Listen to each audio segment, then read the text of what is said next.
श्रावण महिन्याची पौर्णिमा आली की मुंबईतील मारवे, मड आणि मालवणी परिसरातील कोळीवाड्यांमध्ये नारळी पौर्णिमेचा उत्साह पाहायला मिळतो। पावसाळ्यानंतर समुद्राची पूजा करून कोळी बांधव नव्या मासेमारी हंगामाचं स्वागत करतात। मारवे बीच परिसरात पारंपरिक पद्धतीने समुद्र देवतेची पूजा करण्यात आली।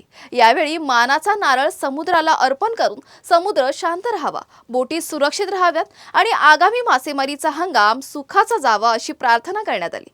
पारंपरिक वेशभूषा, महिलांच्या केसातील गजरे, कोळी गीतांचे सूर आणि पारंपरिक नृत्यामुळे संपूर्ण परिसरात भक्तिमय आणि उत्साहाचं वातावरण निर्माण झालं।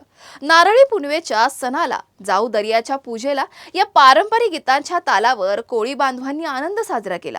नारळी पौर्णिमा हा केवळ धार्मिक सण नसून समुद्र आणि निसर्गाप्रती कृतज्ञता व्यक्त करण्याचा, तसेच कोळी समाजाच्या उपजीविकेशी जोडलेल्या नव्या मासेमारी हंगामाचं स्वागत करण्याचा महत्त्वाचा दिवस मानला जातो।